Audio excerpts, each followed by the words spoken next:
Good day mga Lords, ngayon ang ating pag-uusapan ay ang quarterfinals sa pagitan ng TNT Eastern at saka Northport versus ditong Magnolia Hotshots. Pero bago tayo magpatuloy, kung nais mong suportahan ang aking munting YouTube channel, humingi po ako ng like, share at subscribe. Maraming salamat.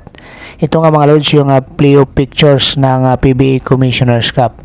Ngayon pag-usapan natin itong Northport Batang Pier versus Magnolia Chicken Templados. Kung saan nga mga Lords, narito yung schedule nga dito. Ang number 1 na Northport Batang Pier, twice to beat sila dito mga Lords kontra number 8 na Magnolia. So February 6 at saka 8 ito kung kinakailangan nga mga Lords. So dito yung Northport Batang Pier, sila nga yung nanguna pagdating dito sa pagtatapos ng elimination. Meron silang 9-3 win-loss record nga mga Lords. At 6-6 naman itong Magnolia Chicken Templados, kung saan dumaan pa ito sa butas ng karayom.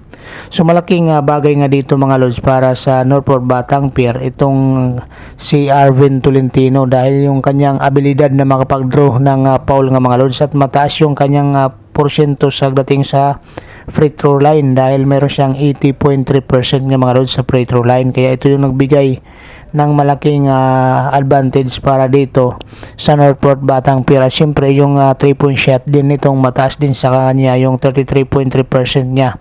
At saka fit din dito mga Lords yung kanilang import na si Kadim Jack. Kaya dito kita natin na parang madali lang para dito sa Northport Batang Pier yung makakuha ng panalo. Katunayan nga dito mga Lords, 3 koponan ng SMC ang pinataob ng Northport Batang Pier. Ngayon pag-usapan natin mga Lords yung X-Factor naman para sa Magnolia.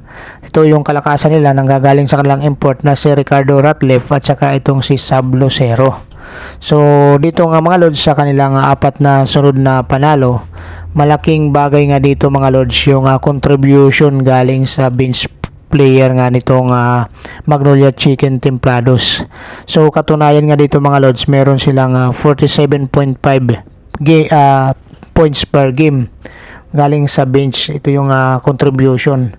Kaya habang itong si Ian Sanggalang, itong si Ricardo Ratliff ay umi-score sa loob, mayroon naman na tumitira sa kanila doon sa perimeter shot nga mga Lords. Kaya ganun kadidli itong Magnolia Chicken Templados, at hindi basta-basta yung pinanggalingan nito, dahil 3 sunod na do or die games ang kanilang pinagdaanan bago nga sila makarating dito sa quarterfinals nga mga Lords. Kaya medyo mahirap din itong kalaban, itong Magnolia Chicken Templados. Yung ating prediction dito mga Lords, Northport ang mananalo dito sa game 2. Ngayon mga Lords, pag-usapan naman natin ang TNT versus Eastern Hong Kong.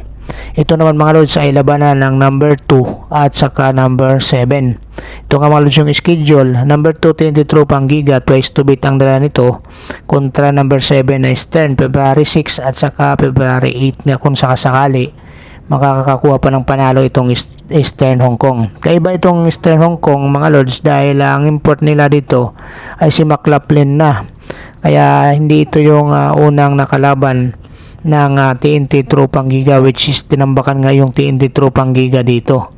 At ito naman ngayon ang TNT Tropang Giga, ito yung labanan nga mga Lords na magkapareho yung kanilang kalakasan. Pareho sila magaling sa depensa at perimeter shooting. Katunayan nga mga Lords, yung Eastern ang pangalawa sa pagbibigay ng puntos sa kalaban ng mababa, 95.9%, at pangatlo naman ang TNT na mayroon 96.3% naman mga Lords, o 96.3 points per game. Pagdating naman sa 3-point shot mga Lords, nangunguna naman ang TNT na mayroon na 47.2 points per game na ibinibigay na sa kanila. At sa Eastern naman mga Lords, pangatlo nga ang Eastern naman dito na mayroong 38.4 points per game sa 3-point shot. Kaya ganun katindi yung magiging labanan dito mga Lords. Magkakaiba nga lang sila dito dahil ang hawak ng TNT Tropang Giga yung twice to beat advantage dito mga Lords. Ang X-Factor dito para sa Hong Kong Eastern nga mga Lords ay itong si Hayden Blankley. Kung bumalik nga yung laro nito katulad nung naglalaro pa ito sa Bay Area Dragon, so dito magiging mahirap nga itong kalaban itong Eastern Hong Kong. At lalong lalo na nandiyan pa rin itong si Glenn Yang din mga Lords, na malaking tulong din para dito sa Eastern Hong Kong. Para naman sa TNT Tropang Giga, yung X-Factor nila dito ay yung shooting nitong si Roger Pugoy nga mga lords kung bumalik, habang itong si RHJ ang kanilang focal point sa opensiba. So kinakailangan yung presensya nitong RR Pugoy.